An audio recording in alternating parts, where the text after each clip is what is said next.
প্রচণ্ড গরমে কিন্তু শুধু মনটাই চায় টক খাইতে। সেই জন্য আমি হাজির হয়ে গেলাম আজকে নতুন আরেকটি ভর্তা রেসিপি নিয়ে। সো হ্যালো গাইজ, আসসালামু আলাইকুম। কেমন আছেন? আশা করি আলহামদুলিল্লাহ সবাই ভালো আছেন। আমিও আলহামদুলিল্লাহ ভালো আছি। আজকে হাজির হলাম নতুন আরেকটি ভ্লগ ভিডিও নিয়ে, সঙ্গেই থাকুন। আজকে আমি লটকনা ভর্তা করব। লটকনা মাখা যাকে বলে, আমি কখনো আগে এই লটকনা মাখা খাইনি। লটকন শুধু এমনিই খেয়েছি, কিন্তু আমার আজকে হঠাৎ করে মনে হলো লটকনাটা যদি মাখিয়ে খাই তাহলে কেমন হয়। তাই তো চলে আসলাম লটকনা মাখাতে আমাদের পুকুর পাড়ে, বাগানি। এই জায়গাটা কিন্তু মাশাআল্লাহ অনেক সুন্দর। পুকুর পাড়, মনোরম পরিবেশ এবং ঠান্ডা ঠান্ডা পরিবেশ, দেখতেও মাশাআল্লাহ অনেক সুন্দর। এদিকে আমি লটকনাগুলো খুব সুন্দর করে ধুয়ে নিলাম পরিষ্কার করে। এরপর একে একে সবগুলো লটকন এখন আমি তুলে নিয়ে নিয়েছি। দেখুন দেখা যাচ্ছে কিসের মতো বন্ধুরা বলুন তো?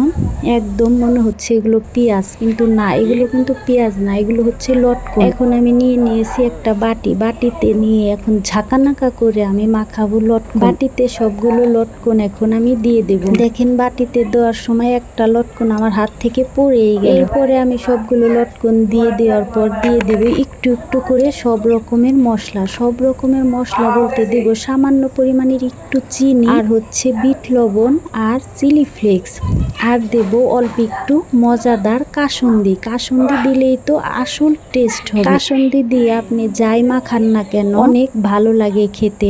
আম, তেঁতুল, আমড়া, পেয়ারা আরো অনেক কিছু কাসুন্দি দিয়ে মাখাইয়া খাইতে অনেক মজা লাগে। এদিকে আমি সব কিছু দিয়ে দিয়েছি। এরপরে দিয়ে দিলাম পরিমাণ মতো অল্প একটু কাসুন্দি দিয়ে এখন আমি বাটির ঢাকনাটা লাগিয়ে দেব। এরপরে দিয়ে দেব ঝাঁকানাকা ঝাঁকি দিয়েই হয়ে গেল আমার মজাদার লটকনা ভর্তা কিন্তু একদম ভর্তাই হয়ে গেছে। দেখেছেন বন্ধুরা, আমি কিন্তু আজকে এটা ভর্তাই বানাইছি। এই দেখেন, খেতে যে এত মজা হবে আমি কখনো ভাবতে পারিনি। এই প্রথম আমি বানাইলাম। বন্ধুরা, আপনাদের যদি দেখে খাইতে মন চায় তাহলে বাড়িতে না খাইয়েন। আমি এখন এটা বাটিতে ঢেলে নেব। দেখেন একটা প্লেটে ঢেলে নিলাম। এখন দেখতেই কিন্তু অনেক লোভনীয় লাগছে, খাইতে না জানি কত টেস্ট হবে। এখন আমি একটু এটাকে খেয়ে টেস্ট করে দেখব খেতে কেমন হয়েছে। যেহেতু জীবনে কখন লটকন মাখা খাইনি, এই প্রথম, তাই আমি এখান থেকে এক টুকরো নিয়ে খেয়ে দেখব। মাশাআল্লাহ, খেতে যে এত মজা হয়েছিল তা বলার মতন না, অসাধারণ, সেই মজা খাইতে। আপনারা বাড়িতে একবার ট্রাই করে দেখতে পারেন। তো বন্ধুরা, আমার এই লটকনার ভিডিওটা আপনাদের কেমন লাগলো? লটকন ভর্তা ভিডিওটি যদি ভালো লেগে থাকে তাহলে অবশ্যই লাইক, কমেন্ট, শেয়ার করবেন, এবং কথায় যদি কোনো ভুল ত্রুটি হয়ে থাকে ক্ষমার দৃষ্টিতে দেখবেন। সবাই ভালো থাকবেন, সুস্থ থাকবেন। আজ এই পর্যন্তই। আল্লাহ হাফেজ।